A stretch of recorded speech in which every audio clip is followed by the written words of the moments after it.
Hello and welcome to Storytime Reddit. Today's stories come from r/IDontWorkHereLady. We've got 3 stories. First one is Wrong Number. Second story, I don't work for you and I don't take orders from you anymore. Third story is, I know it's your number, but... I was the manager of a computer store and the phone number was 1 digit different from the local Kohler distributor. We constantly got calls from people trying to reach Kohler. Many people realized their error when they heard the operator answer with our store's name. There were plenty of people who didn't listen carefully and would ask for customer service and would get transferred. Somehow, a very angry plumber got transferred to the tech department. Being the gentleman they are, the tech department lampooned him for about 30 minutes. The guy got absolutely furious and demanded to speak with the Kohler manager. This is when my phone rings. After giving my name and asking how I could help Mr. Irate Plumber, unloaded on me for several minutes. I was confused at first, then I began to understand what had happened. It was hard not to laugh in his ear, but I was polite and let him vent his anger. Finally, he asks, "So you're going to tell me how to get this damn piece of crap Kohler to flush properly?" In a very kind voice, I assured him I would do whatever it would take to make it right. Then I asked him, "First things first, did you try holding down the power button to restart it?" In a soft and puzzled voice, he asked, "Do these new toilets have a power button?" To that, I replied, "How the hell would I know? This is a computer store." As he was slamming the phone down, all I could hear was, "Son of a bitch." To this day, I sometimes remember that call and wonder to myself, did he ever get that toilet to flush right? Classic IT response. Did you try restart?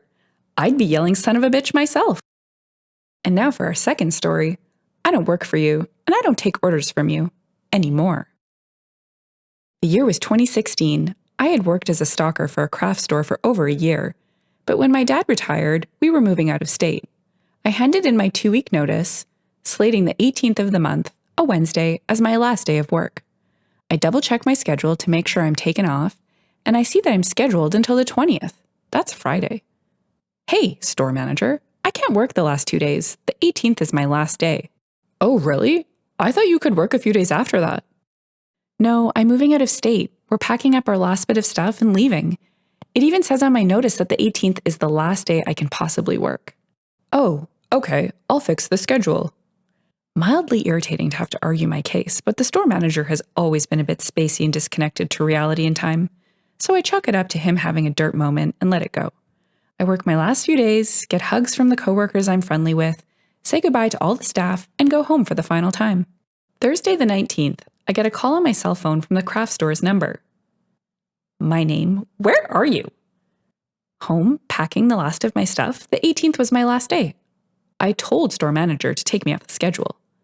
"Well, I put you back on there myself. We need you for a few more days. You're supposed to be here now." Oh, so it was floor manager's fault.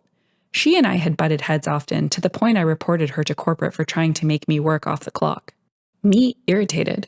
"Well, I'm not available. I'm leaving the state. You had 2 weeks to rearrange the schedule to prepare for this." "The store does not arrange itself to your schedule. This is a job, and you need to work when needed." "Not anymore. I don't work for the store anymore. Store manager even gave me my last paycheck." "You don't get your paycheck until Friday, so you can knock off the line. Get in here, and I'll think about not writing you up for this." I was silent for about a heartbeat, stunned by the sheer idiocy. Then I burst out laughing, loudly, and at length. The floor manager tried to yell at me, but I was laughing so hard that I couldn't stop to hear anything she said, so just laughed over her. When I caught my breath again, I said into the seething silence, "I quit on Wednesday. I don't take orders from you anymore. Goodbye." I hung up on her and let the further calls go straight to voicemail. Wow, the floor manager was a piece of work. Poor store manager and all the employees still working for/with her. OP. The store manager was above her, but he was very detached from her nonsense. And yeah, she would throw screaming fits on the floor. We stocked after hours, so no customers, and threatened to fire you if you weren't working as fast as she expected you to. "Did you call your store manager to report that he had workers who were threatening customers with personal phone calls?" OP. I probably should have, but no. Our shifts were like 1 a.m. to 9 a.m. The entire shift's employee roster was not exactly the cream of the crop, one could say. She got away with a lot of stuff and remained on staff. The store manager knew the crap she pulled, but finding someone willing to manage those hours is difficult. I translate that to, I just don't want to put in the effort.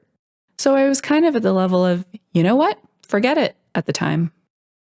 This happened to me. I gave 2 months' notice. Last day was December 18th. Owner tried to tell me I needed to work 1 more week over Christmas, and it was extremely unprofessional to only give 2 months. He said all corporate professionals give 6 months. Right. OP. Well, owner, I'll tell you what, change my job position to corporate professional with the pay to match, and we'll talk about it. I bet he would have backpedaled real quick, huh? And now for our third story. I know it's your number, but...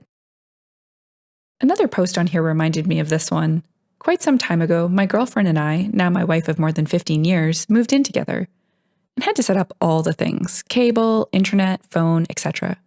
We got our home phone number, our 2 cell phones, and we were off to the races. Almost immediately, we start getting calls for an establishment that does custom framing and various other art-related things.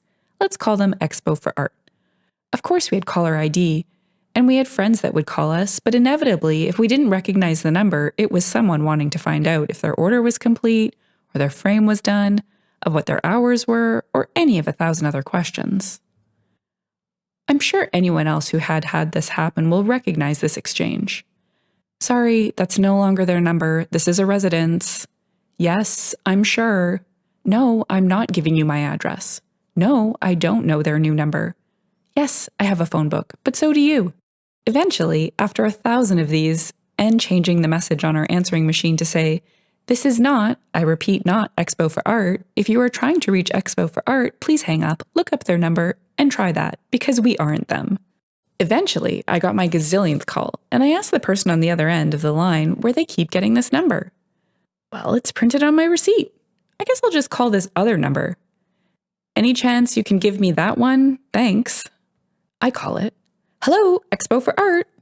You guys are still giving out my home phone number on your receipts. Yeah, so?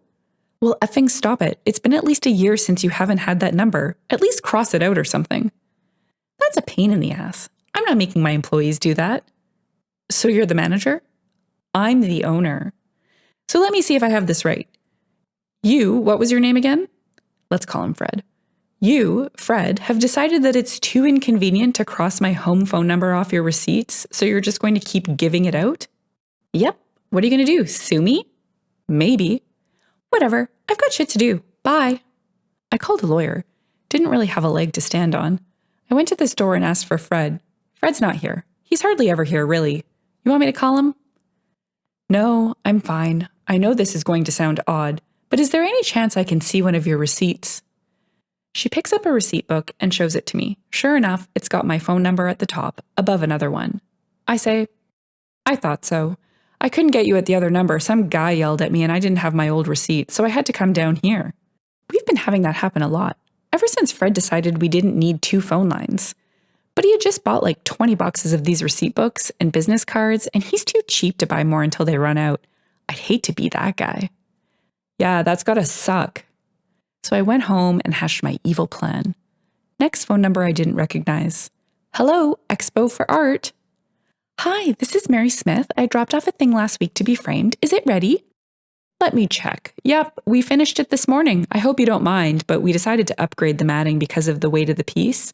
It's the same color, and we won't be charging you for it since it was my decision. Oh, thank you. I'll be down to pick it up later today. What time do you close? I looked down at the business card with my number and the hours clearly marked 11 to 4. Take your time. We'll be here until 7. Thank you so much. Can you tell me how much that was? $19.99, ma'am, plus tax, so $21.39. Wow, that's cheap. Are you sure? Of course. If anyone has a problem, tell them you talked to Fred. Okay, see you around 6. See you then. Thank you for calling Expo for Art. For weeks, I kept giving out completely random information. How much is a 36-inch by 48-inch matted frame? Let's say $24.99. Wow, that's cheap. How much to have it done custom? How they want it? Custom is an extra $10, so $34.99. Wow, that's cheap. I'll be right down. What was your name? Fred. See you in 10, Fred.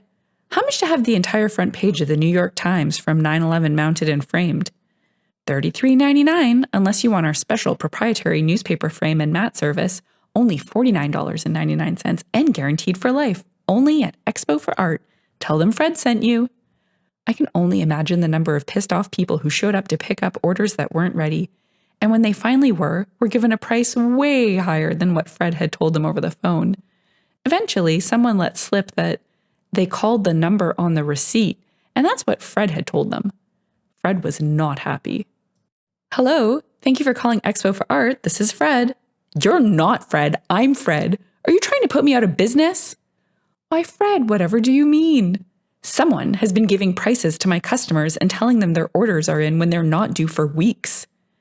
Well, Fred, who called them? Nobody called them. They called us. Then what's the problem? If someone called you and got pricing information, that would seem to be your problem. They didn't call me. They called you. Well, how would that happen? Your number is on my receipts and business cards. My. It seems to me there's a very simple solution here. Take my number off your receipts and business cards.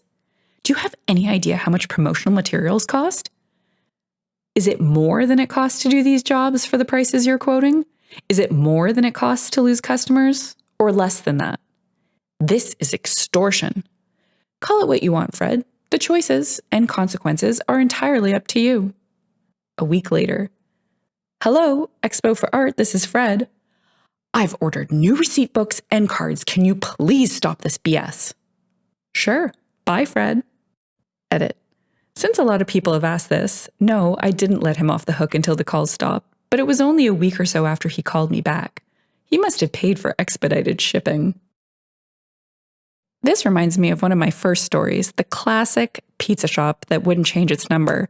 It's unfortunate that people have to resort to extortion to get promo materials changed and have their personal residential numbers removed. Figures. If you've enjoyed the story and would like to hear more, consider liking, subscribing, and leaving a comment. I hope you'll come again soon. Bye for now.